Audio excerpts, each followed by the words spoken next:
من يهده الله فلا مضل له ومن يضلله فلا هادي له ونشهد أن لا إله إلا الله وحده لا شريك له ونشهد أن سيدنا ومولانا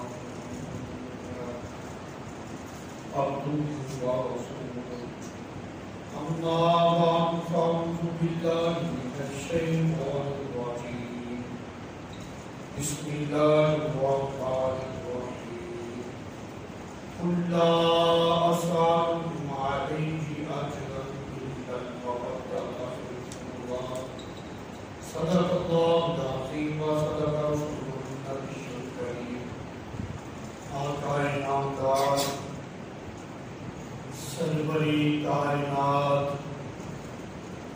فخر موجودات مبدائے کائنات تاجدار ارض و عجم فخر آدم و بنی آدم شفیع المذنبین انیس الغریبین مظہور رحمت للعالمین ہادی کل مولائے کل دانائے سبل خاتم الرسل آئینہ جمال کبریا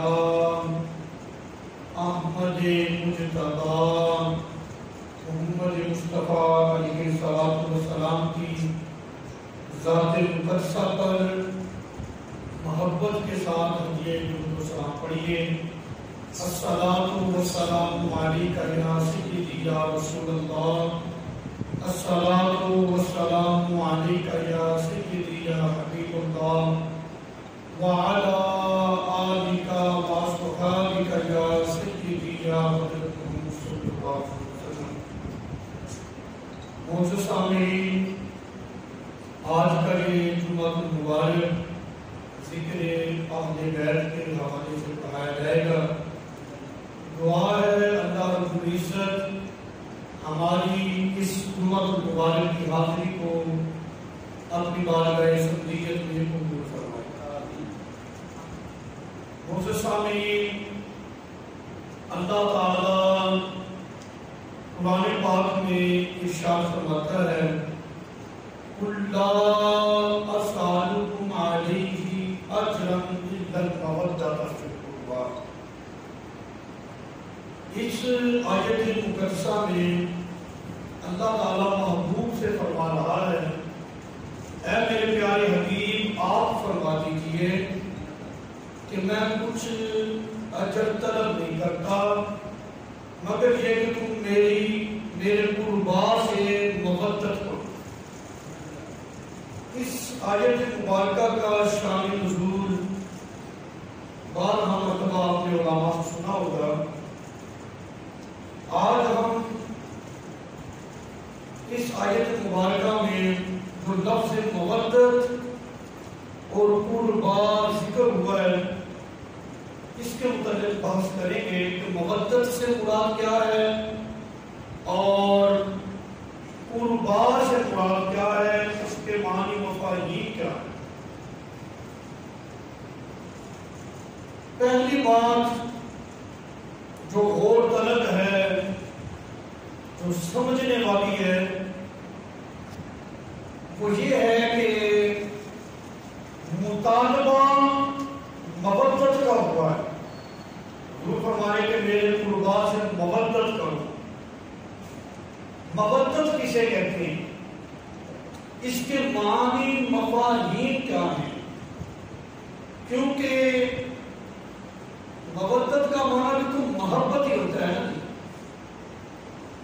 محبت اور مودت ان کے درمیان فرق کیا ہے؟ کہ آیت مقدسہ میں لفظ مودت کو ذکر کیا گیا ہے، محبت کو نہیں۔ ان معنی مفاہیم کو اگر ہم سمجھ لیں گے تو پھر جا کے پتہ چلے گا کہ نبی پاک علیہ السلام کے قربات کی عظمت و شان کیا ہے۔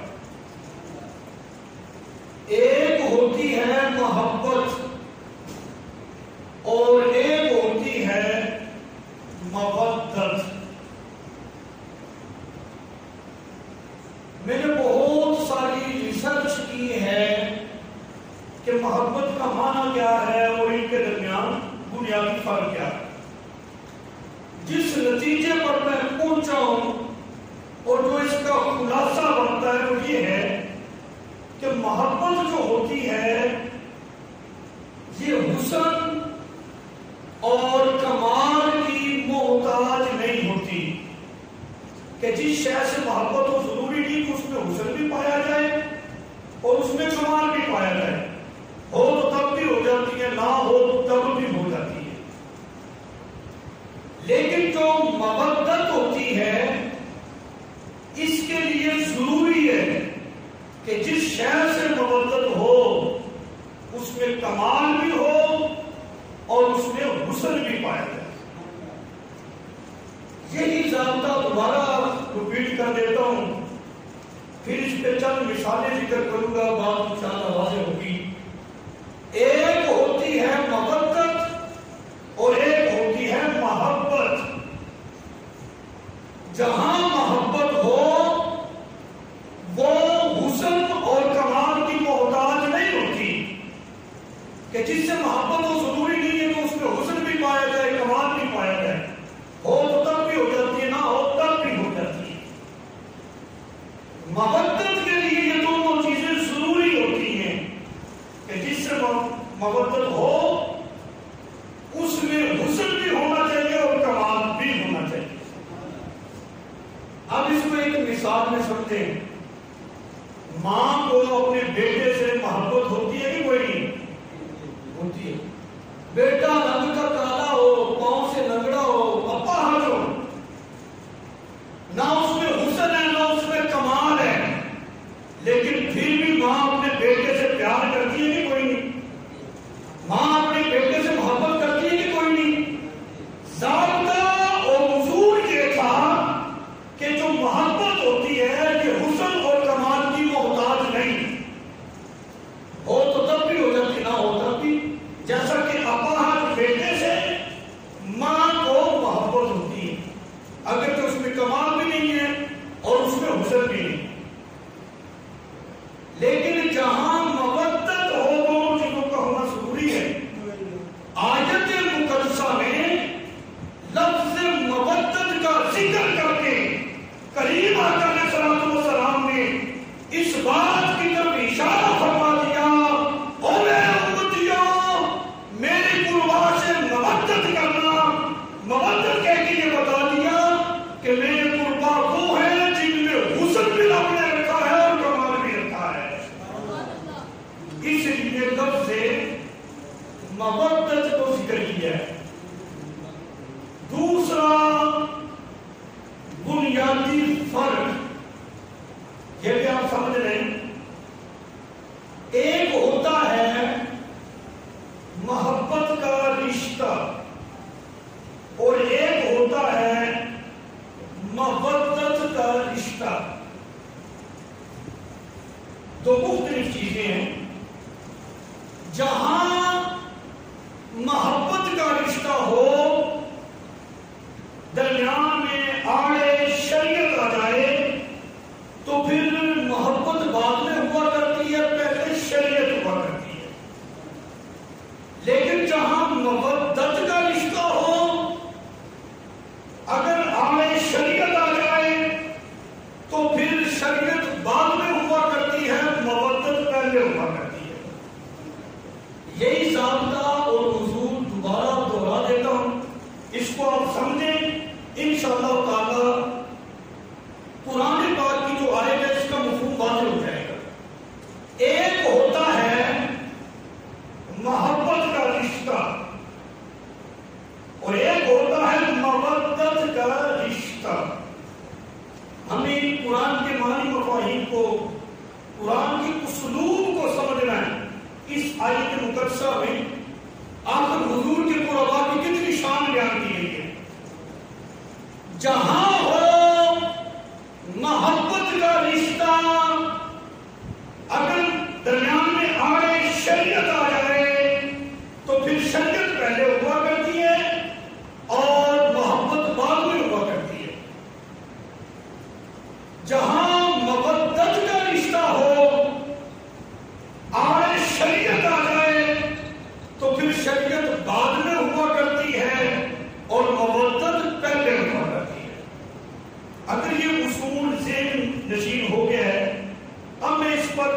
مثالیں ذکر کر دیتا ہوں. ماں کا بیٹے کے ساتھ محبت کا رشتہ ہے نا.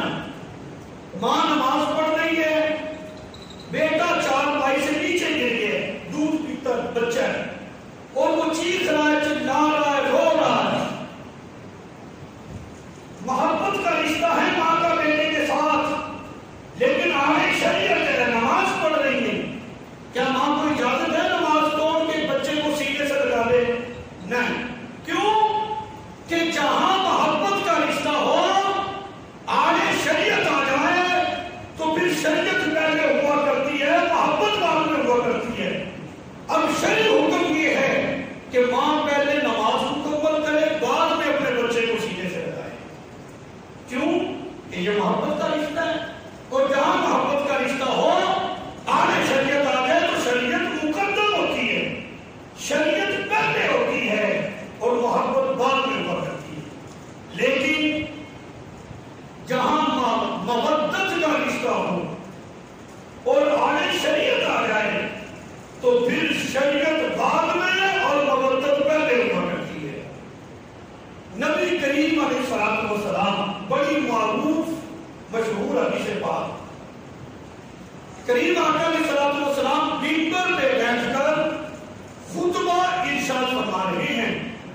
حسنین کریمین, ابھی بچپن کا زمانہ ہے, نیا نیا چلنا سیکھا ہے, وہ چلتے چلتے مسجد میں تشریف لیا ہے.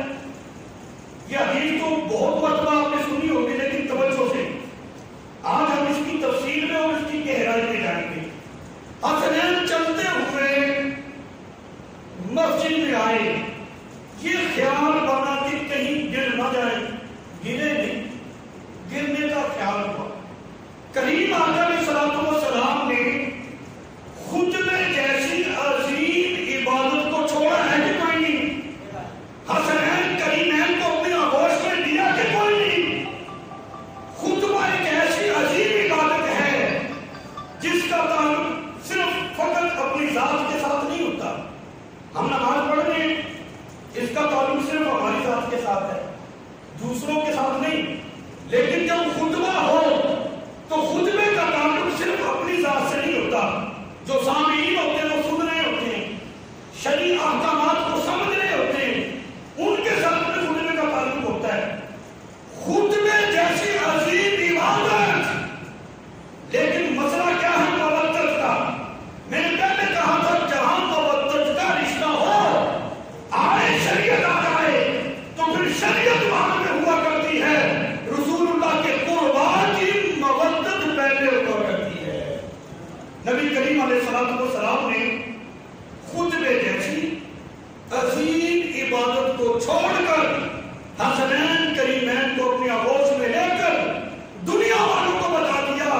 فرمایا کہ لوگوں سن لو, جہاں میرے حسنین کی, میرے قربان کی مودت آ جائے پھر شریعت بعد میں ہوا کرتی ہے اور میری قربان کی مودت پہلے ہوا کرتی ہے.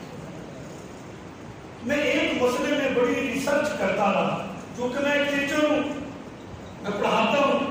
ہمارا کام یہ ہوتا ہے کہ ہر چیز کی گہرائی میں جانا, اس کی کھوج لگانا کہ ایسا کیوں ہوا. کسی بھی مکتبہ فکر سے کوئی بھی تعلق رکھنے والا ہو, آپ نے دیکھا ہوگا جمعے کا جو خطبہ ہوتا ہے, امام صاحب خطبہ جو دیتے ہیں وہ کھڑے ہو کر دیتے ہیں. اچھا, پھر خطبے کے درمیان میں کچھ دیر کے لیے بیٹھتے ہیں, ایسا ہے نا؟ ایسا کیوں ہوتا ہے؟ جو عالم دین, جو خطیب گھنٹہ ڈیڑھ گھنٹہ کھڑے ہو کر واعظ کر سکتا ہے, یہ 5-7 منٹ کا خطبہ کیا وہ کھڑے ہو کر دے نہیں سکتا؟ کیا وہ تھک جاتا ہے؟ کیوں درمیان میں بیٹھتے ہیں؟ کبھی اس کے بارے میں سوچا ہے؟ اور بھی بات تھکنے کی نہیں ہے کہ بھی کھڑے کھڑے تھک جاتے ہیں وہ سانس نکالنے کے لیے بیٹھتے, ایسا نہیں. تو پھر مسئلہ کیا ہے؟ ہر خطیب خطبے کے دوران کچھ دیر کے لیے بیٹھ جاتا ہے, ایسا کیوں کرتا ہے؟ بات یہ ہے کہ کریم آقا علیہ السلام جب خطبہ ارشاد فرما رہے تھے, حسنین کریمین آئے, حضور نے خطبے کو چھوڑا, اپنے نوازوں کو آغوش میں لے کر منبر میں بٹھایا. اب کیا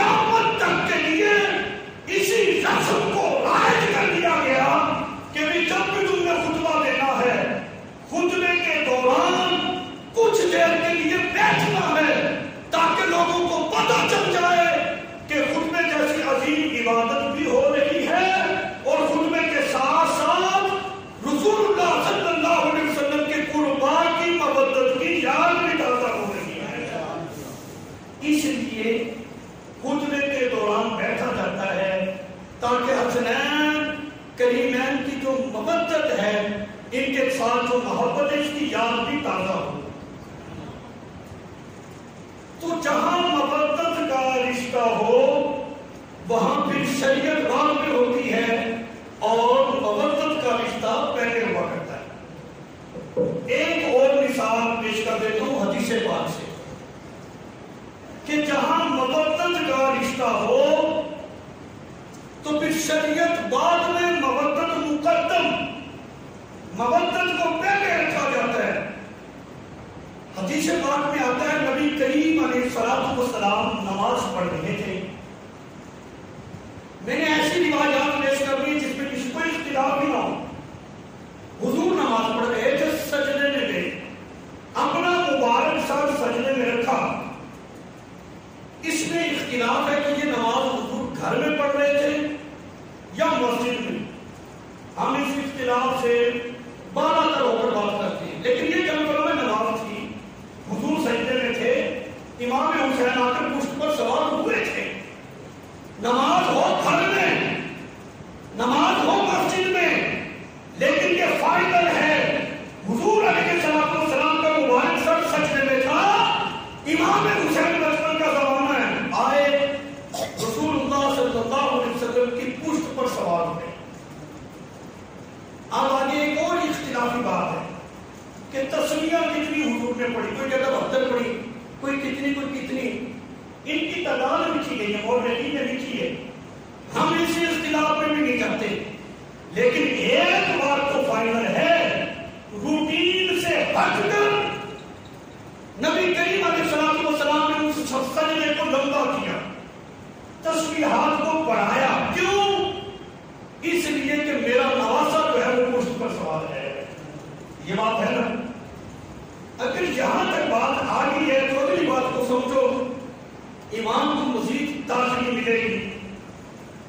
رسول اللہ صلی اللہ علیہ وسلم سجدے میں پشت پر امام حسین سوار ہو گئے ہیں، قریب آقا علیہ السلام نے جب تک نواسا اترا نہیں تسبیحات کو بڑھا دیا۔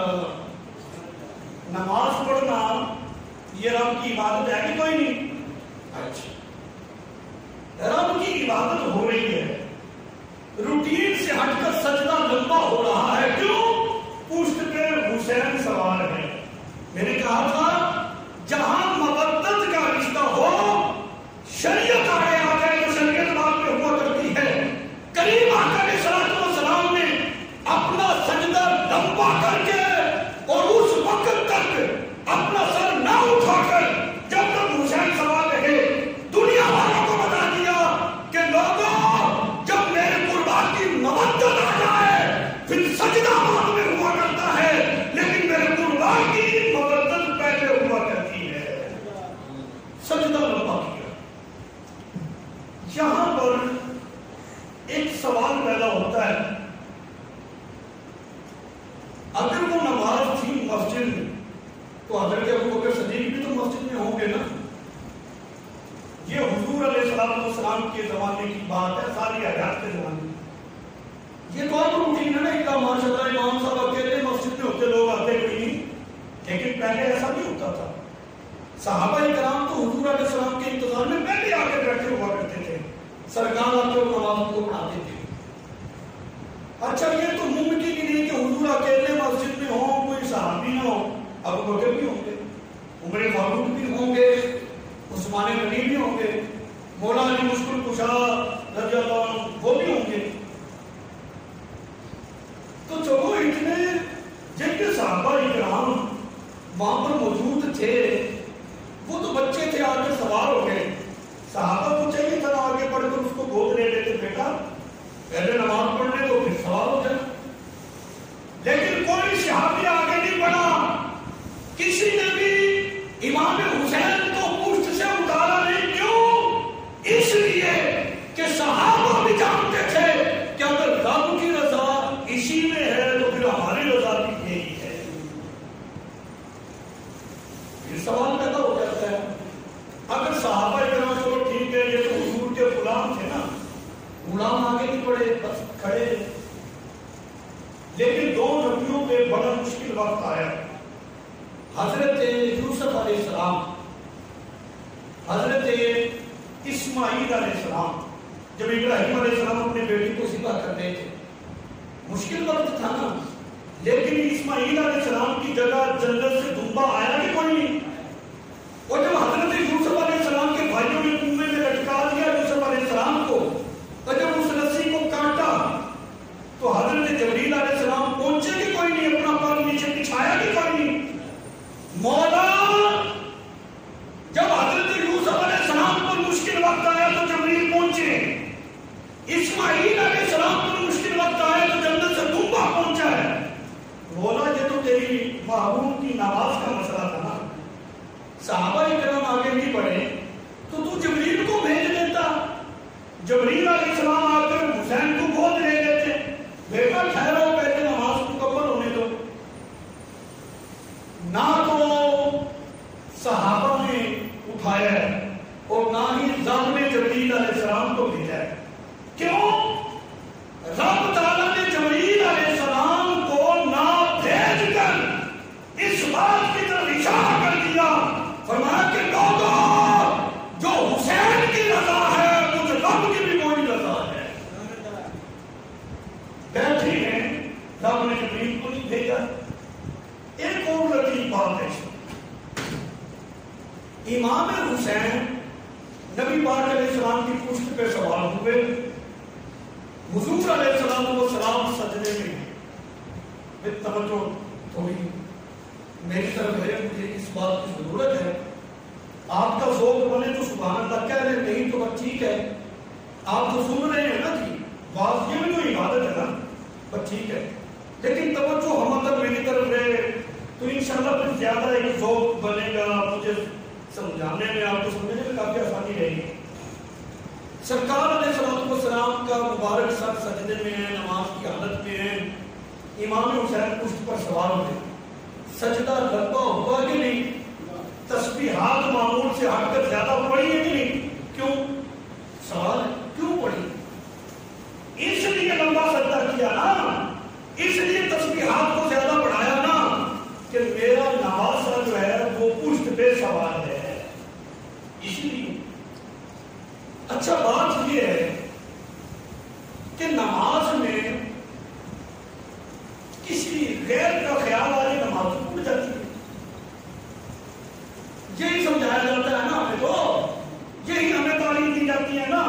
یہاں تک کہہ دیا جاتا ہے کہ نماز میں نبی کا خیال آ جائے ٹوٹ جاتی ہے. اب یہاں نماز امام الانبیاء کی ہے اور اس نماز میں خیال امام حسین رضی اللہ تعالیٰ عنہ ہوتا ہے. اچھا کہ ہماری نماز کیا ہے؟ ایک مرید پیر کے پاس گیا، پیر جی کار کی چابی گم ہو گئی. جگہ سے کوئی چابی گم ہو گئی ہے، کوئی تعویذ بنا دے، دعا کر دے، کوئی وظیفہ بتا دے، مل جائے. اس نے کہا جاؤ جا کر 2 رکعت نماز نفل پڑھو، تمہیں چابی مل جائے گی. اس نے وضو کیا، 2 رکعت نماز نفل پڑھی تو نماز میں خیال بن گیا کہ فلاں جگہ پہ رکھی ہے. نماز کے بعد چابی اٹھا لی. پیر جی آپ نے کوئی وظیفہ نہیں بتایا، آپ نے کوئی تعویذ نہیں دیا، 2 رکعت نماز نفل پڑھو پڑھی اور چابی بھی مل گئی ہے، یہ کیا کمال ہے؟ وہ بزرگ فرمانے لگے کہ تم نماز پڑھتے ہو، تمہاری نماز میں مجھے پتا تھا جہاں دیگر دنیا کے خیالات آئیں گے، مجھے پتا تھا یہ بھی خیال آ جائے گا کہ چابی کہاں پہ رکھی ہے تو تمہیں مل جائے گی. یعنی ہماری نماز تو یہ ہے جس میں دنیا کا خیال ہے، لیکن جو ولی کی نماز ہوتی ہے اس میں دنیا کا خیال نہیں. حضرت مولا علی پاک رضی اللہ تعالیٰ عنہ سے کسی نے پوچھا آپ نے رب کو دیکھا ہے؟ سوال، آپ نے رب کو دیکھا ہے؟ رب کو دیکھا ہے آپ نے؟ مولا علی پاک رضی اللہ تعالیٰ عنہ فرمانے لگے، آپ نے فرمایا کہ علی تو اس وقت تک سجدے سے سر اٹھاتا ہی نہیں جب تک کہ رب کے جلووں کو نہ دیکھے. آپ کے پاؤں میں لگیا تھی مولا علی پاک، صحابی بھی اللہ کے ولی. اور یہ ولی کی نماز دیکھو، پاؤں میں تیر لگا، اتنی شدید تکلیف تھی، کسی کو ہاتھ نہیں لگانے دیتے تھے. کسی سمجھدار نے کہا یار رکو، علی کو نماز میں جانے دو، جب یہ نماز میں جائیں گے پھر کھینچ رہے ہیں، اس کو پتہ ہی نہیں ہوگا. ہوا ایسے، مولا علی پاک جب نماز میں گئے تیر کھینچ لیا گیا، تکلیف تو دور کی بات ہے، آپ نے پاؤں کو حرکت بھی نہیں دی. یعنی علی کی نماز تو یہ ہے جس میں دنیا کا خیال نہیں، دنیا کی تکلیف نہیں. یہ تو علی کی نماز ہے. پھر امام الانبیاء کی نماز کا کمال کیا ہوگا؟ جب ولی کی نماز میں دنیا نہیں ہے تو پھر نبی کی نماز میں دنیا کہاں سے ہوگی؟ پھر جو امام الانبیاء ہیں، جو نبیوں کے سردار ہیں، جو محبوب خدا ہیں، جن کے صدقے ساری کائنات وجود میں آئی ہے، پھر ان کی نماز میں تو دنیا نہیں نہ ہو سکتی. اچھا یہ بات تو ہوگی فائنل کہ حضور علیہ السلام کی نماز میں دنیا نہیں. اچھا یہ بھی فائنل ہے کہ نماز میں پھر حسین کا خیال تو ہے. بتاؤ حسین کو کیا کہو گے؟ دنیا کہو گے؟ اگر حسین کو دنیا کہتے ہو تو پھر امام الانبیاء علیہ السلام کی نماز میں دنیا کا خیال ثابت ہوگا. جبکہ حضور علیہ السلام کی امت کے جو اولیاء ہیں ان کی شان یہ ہے کہ ان کی نماز میں دنیا کا خیال نہیں ہوتا. تو خواجہ غریب نواز نے مسئلہ حل کر دیا. آپ نے فرمایا کس جھگڑے میں پڑ گئے ہو؟ سنو، دین است حسین، دین پناہ است حسین. کہ حسین دنیا نہیں ہے بلکہ حسین تو دین ہے. اگر حسین کا خیال حضور کی نماز میں آیا ہی ہے تو یہ دنیا کا خیال نہیں ہے بلکہ یہ تو دین کا خیال ہے.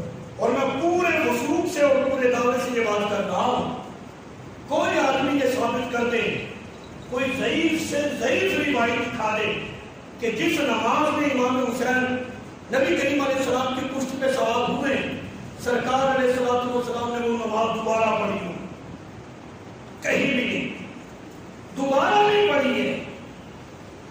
اچھا ایک اور بات یہاں پر قابل غور سمجھنے والی، امام حسین رضی اللہ تعالیٰ عنہ کی لاکھ عظمتیں صحیح، لیکن اس کے باوجود امام حسین رضی اللہ تعالیٰ عنہ ہیں تو نبی کریم علیہ السلام کے امتی نا، امتی ہیں نہیں، لاکھ عظمتیں صحیح، اس کے باوجود امام حسین رضی اللہ تعالیٰ عنہ کریم آقا علیہ السلام کے امتی ہیں. امتی، اب بات کو سمجھنا، اگر نبی کی نماز میں امتی کا خیال آ جائے، نبی کی نماز تو خراب نہیں ہوتی. تو پھر ذرا ٹھنڈے دماغ سے یہ بھی سمجھ لو، اگر امتی کی نماز میں نبی کا خیال آ جائے تو پھر اس کی نماز کیسے خراب ہو سکتی ہے؟ نہیں، حقیقت میں رب کی بارگاہ میں مقبول نماز وہ ہوتی ہے جس میں امام الانبیاء کا خیال ہوتا ہے. نماز کو کریم آقا علیہ الصلوۃ والسلام ایک اور لطیف بات اسی حدیث میں، بندہ جب نماز پڑھتا ہے، یہ امتی کی بات ہے، جب وہ نماز پڑھے تو وہ رب کے قریب ہو جاتا ہے. رکوع کی حالت میں ہو تو اور زیادہ قریب، لیکن جب وہ سجدے کی حالت میں ہوتا ہے بندہ مومن، تو وہ رب کے بہت زیادہ قریب ہو جاتا ہے. یہ تو امتی کی شان ہے. ایک عام بندہ مومن جب نماز پڑھتا ہے اور نماز میں سجدے کی حالت میں ہوتا ہے تو وہ رب کے بہت زیادہ قریب ہو جاتا ہے. اگر نماز امام الانبیاء کی ہو، پھر حضور علیہ السلام سجدے کی حالت میں ہو، تو اندازہ کرو نا پھر سرکار رب کے کتنا قریب ہوں گے. بات سمجھ آ رہی؟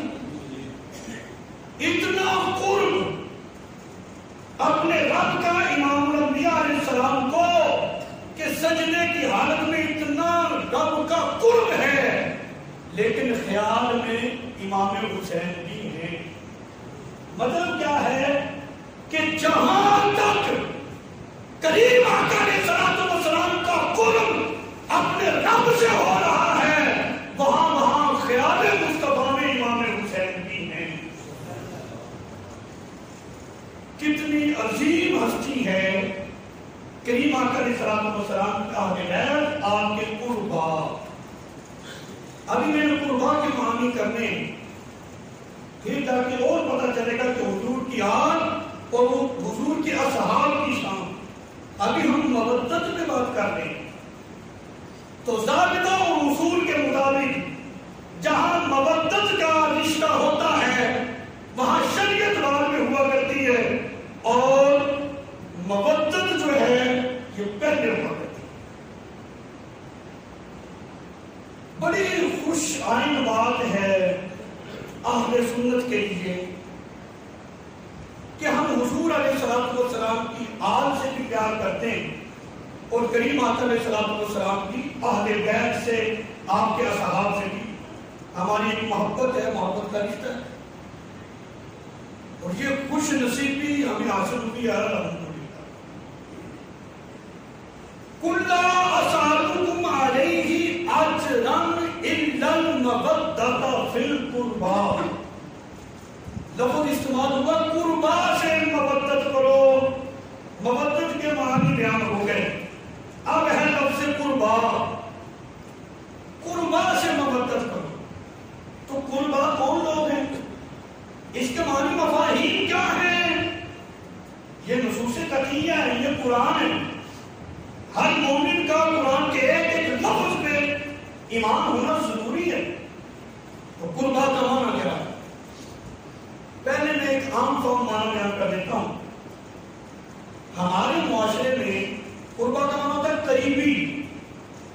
حضور نے فرمایا کہ میرے قریبی ہیں ان سے پیار کرو۔ ہمارے معاشرے میں تقریباً 2 رشتے ہی زیادہ قریب ہوتے ہیں، اور بقیہ جو رشتے ہیں وہ اسی کے متعلقات ہوتے ہیں۔ نمبر 1، جہاں بیٹی دے دی جائے، جہاں رشتہ دے دیا جائے، بندہ جہاں بیٹی دے دیتا ہے، پہلے اس سے کوئی تعلق ہو یا نہ ہو، کوئی رشتہ داری ہو یا نہ ہو، لیکن جب بیٹی دے دی جاتی ہے اب وہ قریبی ہو جاتا ہے۔ قریبی ہوتا ہے کہ کوئی نہیں؟ نمبر 2، جہاں سے بیٹی لے لی جائے، جہاں سے رشتہ دیا جائے، رشتہ دینے سے پہلے وہ رشتہ دار تھا یا نہیں، قریبی تھا یا نہیں، اس میں بالکل بحث نہیں، لیکن جب بیٹی لے لی جاتی ہے، رشتہ دیا جاتا ہے، اس کے بعد وہ قریبی ہو جاتا ہے کہ کوئی نہیں؟ تو معاشرے میں زیادہ قریبی رشتے 2 ہی ہیں، ایک وہ جہاں بیٹی دی جائے، نمبر 2 جہاں سے رشتہ دے دیا جائے، یہ 2 قریبی ہو جاتے ہیں۔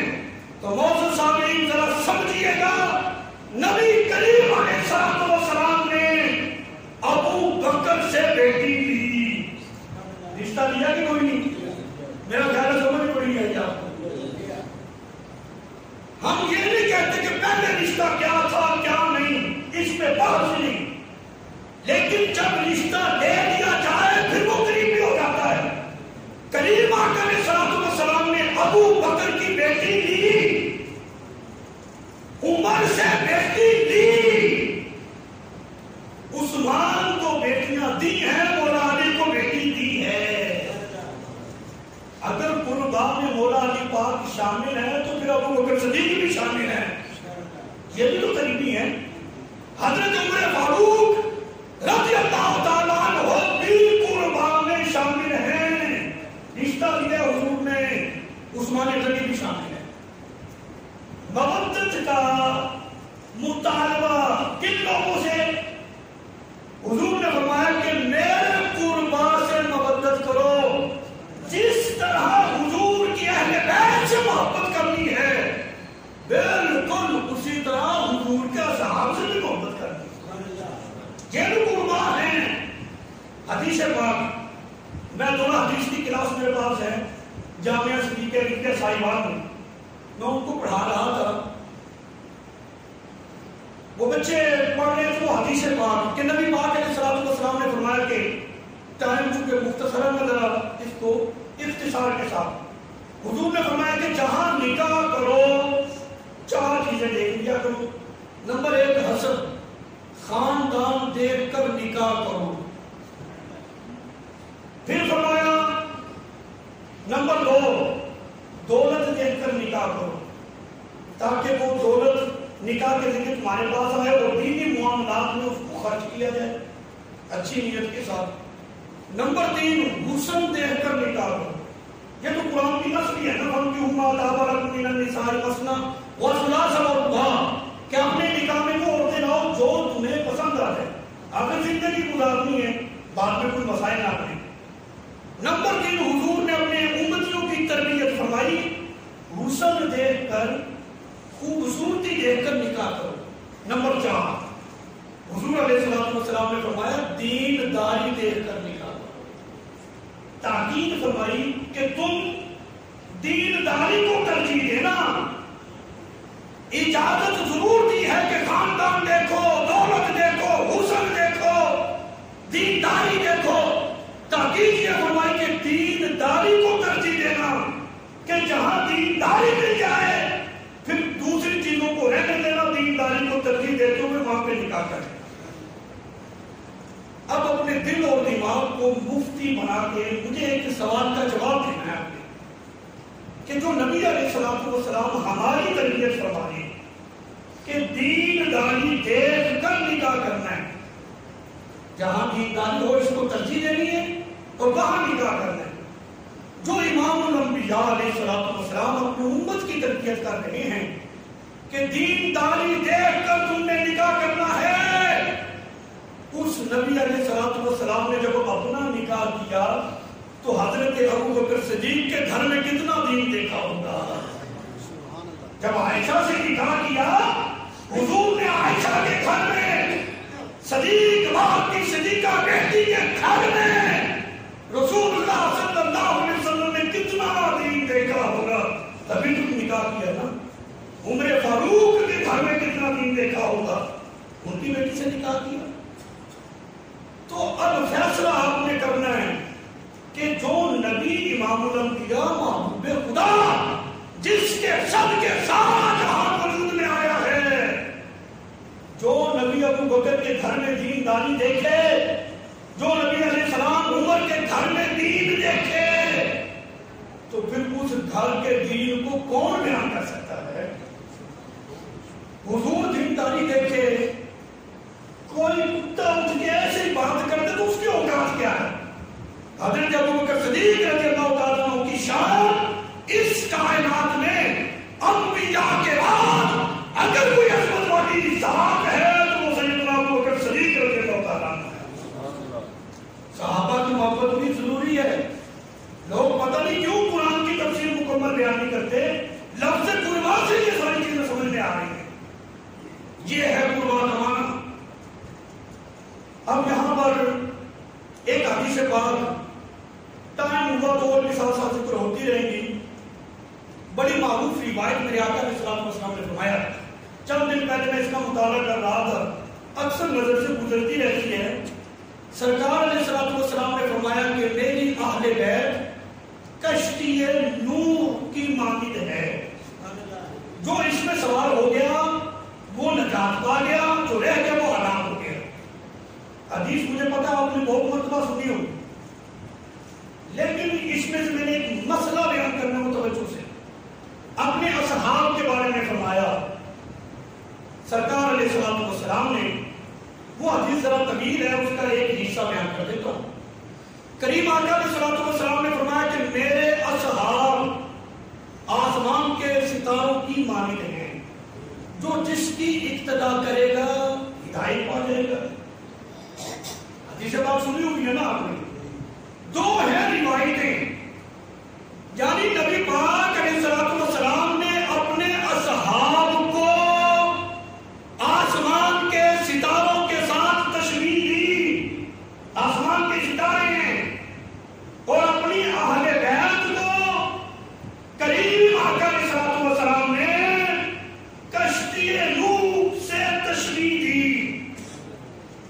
کشتی سے اور آسمان کے ستاروں سے. یہ تشبیہ بڑی ایسی ہے کہ جس میں ہمیں صراط مستقیم نظر آ رہا ہے. جتنے لوگ ہم دنیا پہ آئے ہم سب مسافر ہیں. مسافری سے اعتبار سے میں بات کر رہا ہوں کہ ہم مستقل تو دنیا پہ رہنے کے لیے نہیں نہ آئے. جو بندہ جہاں مستقل رہے وہاں مقیم ہوتا ہے, جہاں عارضی جائے وہاں وہ مسافر ہوا کرتا ہے.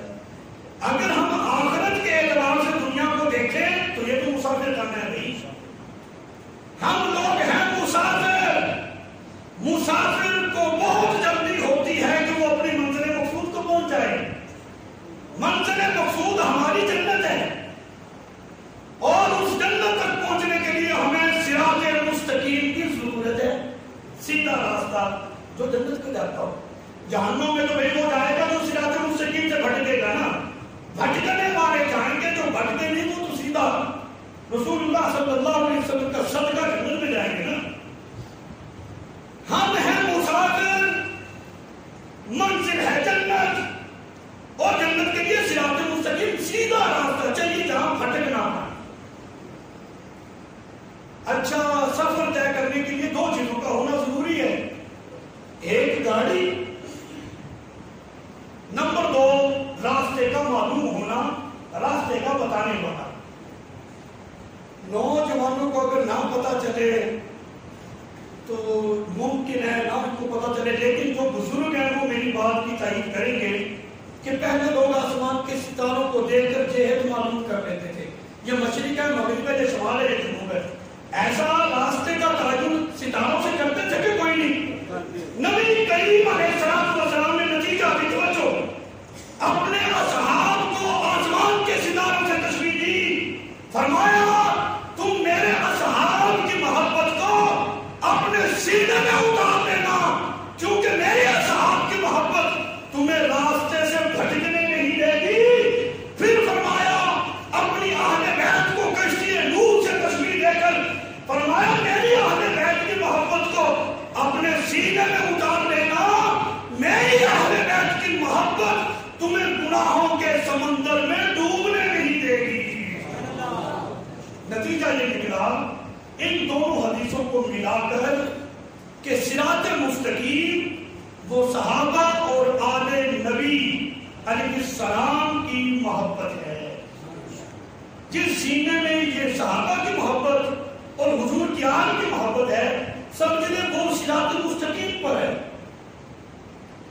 یہاں پر اگر میں یہ بات کروں تو یہ بھی بہت مناسب ہے تاکہ ساتھ ساتھ حضور علیہ السلام کی اہل بیت کی محبت بھی مزید اجاگر ہو. حدیث پاک نبی کریم علیہ السلام نے فرمایا کہ میں تمہارے درمیان دو وزنی چیزیں چھوڑے جا رہا ہوں. ایک ہے قرآن اور دوسری ہے میری اہل بیت. یہ حضور کا فرمان ہے, قرآن اور اہل بیت. فرمایا یہ دونوں چھوڑے جا رہا ہوں جب تک تم دونوں ان دونوں سے وابستہ رہو گے بھٹک نہیں پاؤ گے. قرآن کی محبت اور اہل بیت کی محبت. ذہن میں سوال پیدا ہوتا ہے والا رسول والا یا بسم اللہ فی کتاب مبین.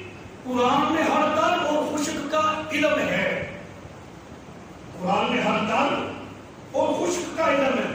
قرآن کا اسلوب دیکھو, کائنات دو چیزوں کی مرکب ہے. ایک وہ جن میں روح ہے, جن میں حیات ہے, اس کو تعبیر کیا تر کے ساتھ. دوسری وہ جن میں روح نہیں, جن میں حیات نہیں, اس کو قرآن نے تعبیر کیا ہے خشک کے ساتھ. مطلب کیا ہے کہ قرآن میں ہر شے کا علم ہے. دوسری آیت تبیان لکل شیء, اللہ فرماتا ہے قرآن میں ہر چیز کا واضح بیان ہے. قرآن میں ہر چیز کا علم ہے, قرآن میں ہر شے کا واضح بیان ہے. تو پھر یا رسول اللہ صلی اللہ علیہ وسلم قرآن کے ذات اہل بیت کو خاص کرنے کی وجہ کیا ہے, ضرورت کیا؟ جب ہر شے قرآن میں ہے ہر شے کا واضح بیان قرآن میں، تو اہل بیت کو خاص کیوں کیا گیا؟ وجہ یہ ہے ایک سوال۔ تو موضوع سامعین، اللہ ہے بے نیاز، اللہ کی صفت ہے نا بے نیازی، یہ رب کی صفت ہے۔ اللہ کی بے نیازی ایسی ہے جو اس کی بارگاہ میں سر جھکائے رب اس کو بھی رزق دیتا ہے، اور جس کو عید والے دن بھی مسجد میں آنے کی توفیق نہ ہو رب تو رزق اس کو بھی دیتا ہے۔ بے نیاز ہے نا، بے پرواہ ہے، اسے کوئی پوچھنے والا نہیں ہے، بے نیاز ہے۔ جو اس کی بارگاہ میں جھکتا ہے رزق اس کو بھی دیتا ہے، جو نہیں جھکتا اس کو بھی۔ اچھا یہ بات تو یہاں تک ان لوگوں کی تھی، رب کو رب مانتے تو ہیں لیکن کچھ عمل کے اندر کبھی مضبوط عمل کرتے ہیں، کچھ کمزور ہیں۔ لیکن رب کی تو بے نیازی اتنی ہے جو رب کے مقابلے میں بت کو خدا بنائے رکھا ہے، جس نے رب کا شریک بنا دیا ہے۔ رب اتنا بے نیاز ہے، رزق تو اس کو بھی دے ہے۔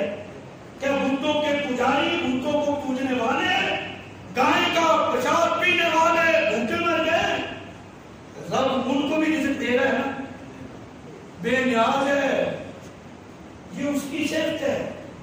کوئی ماننے اس کو بھی دے رہا ہے، نہیں مانتا اس کو بھی رزق دے رہا ہے۔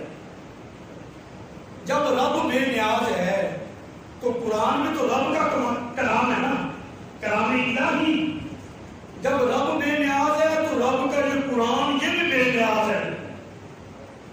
قرآن کی بے نیازی یہ ہے، اگر کوئی بندہ، مثال دے رہا ہوں، قرآن ہی میں قرآن کا غلط ترجمہ لکھے، قرآن کی غلط تفسیر لکھے، یہ رب کا کلام ہے، بے نیاز ہے، قرآن لکھنے والے کی قلم کو نہیں پکڑتا۔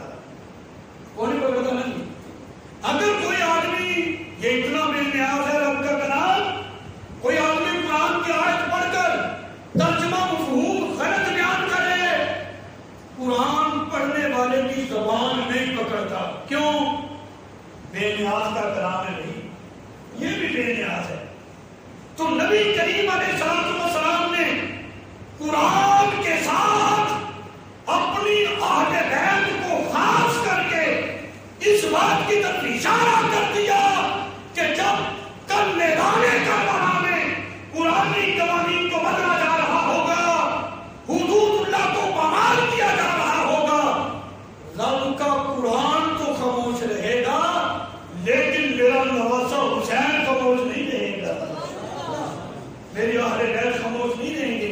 یہ 6 ماہ کے علی اصغر سے لے کر جوان علی اکبر تک، یہاں تک کہ میرا نواسہ حسین اپنا سر بھی راہ خدا میں کٹوا کر یہ ثابت کر دے گا کہ ہم اپنی جان تو دے سکتے ہیں لیکن رسول اللہ کے دین پہ سودا کوئی نہیں کر سکتے۔ اس لیے نبی کریم علیہ السلام نے قرآن کے ساتھ اپنی اہل بیت کو خاص بنایا۔ دوسری وجہ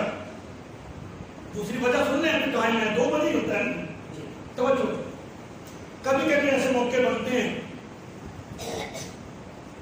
حضور علیہ السلام نے قرآن کے ساتھ اہل بیت کو خاص کیوں فرمایا؟ وجہ، دوسری وجہ، اصحاب رسول کو خاص فرما دیتے، صحابہ کی بڑی شان ہے۔ حضرت ابو بکر صدیق رضی اللہ تعالیٰ عنہ، حضرت عمر فاروق رضی اللہ تعالیٰ عنہ، اتنے بڑے بڑے جج صحابہ کرام، سرکار علیہ السلام نے قرآن کے ساتھ اہل بیت کو خاص کیا، صحابہ کو کیوں نہیں؟ وجہ دیکھو بھی، صحابی کسے کہتے ہیں؟ پہلے اس کی تعریف سمجھو۔ عام طور پر جو صحابی کی تعریف کی جاتی ہے، میں اس سے ذرا ہٹ کے کروں گا تاکہ تمام صحابہ کی تعریف سچی ہے۔ کہا جاتا ہے صحابی وہ ہوتا ہے جس نے اپنی آنکھوں سے حضور کی زیارت کی ہو، ایمان لائے، ایمان کی حالت میں دنیا سے جائے، وہ صحابی ہے۔ ٹھیک ہے، تو یہ تعریف ہے، لیکن ایسی تعریف میں کر دیتا ہوں تاکہ اس میں سوال نہ ہو کہ صحابی اسے کہتے ہیں کہ جس نے رسول اللہ صلی اللہ علیہ وسلم کی صحبت پائی، زیارت کی بات نہیں کر رہا، صحبت پائی، حضور پر ایمان لایا، حالت میں دنیا سے رخصت ہو گیا اسے صحابی کہتے ہیں. اگر زیارت شرط کریں تو پھر جو نابینا صحابی تھے وہ ان کی تو آنکھ ہی نہیں تھی، لیکن صحبت ہونے میں تو میسر ہوتی ہے نا، پھر نہیں ٹھیک ہے. صحابی اسے کہتے ہیں جس نے حضور کی صحبت پائی، حضور میں ایمان لایا، ایمان کی حالت میں دنیا سے گیا، یہ صحابی کی تعریف ہے. نگاہ نبوت ایک رہی تھی، ایک وقت آئے گا میرے اصحاب اپنے اپنے میزانوں میں تشریف لے جائیں گے، کیونکہ صحابی عبادت سے نہیں بنتا، صدقہ کو خیرات سے نہیں بنتا، زہد و تقوی سے نہیں، بلکہ صحابی تو حضور کی صحبت سے بنتا ہے نا. جب حضور نے پردہ فرمانا ہے تو پھر اس کا مطلب ہے صحابہ کا سلسلہ رک جائے گا، پھر جو ہوں گے آہستہ آہستہ اپنے نگاہوں میں تشریف لے جائیں گے. نگاہ نبوت چونکہ دیکھ رہی تھی، اس لیے نبی کریم علیہ السلام نے قرآن کے ساتھ اپنی اہل بیت کو خارج کر کے اس بات کی طرف اشارہ کر دیا، فرمایا کہ لوگوں قیامت تک نہ تو کوئی پلید قرآن کو ختم کر سکتا ہے اور نہ ہی قیامت تک کوئی یزید میرے اہل بیت کو ختم کر سکتا ہے.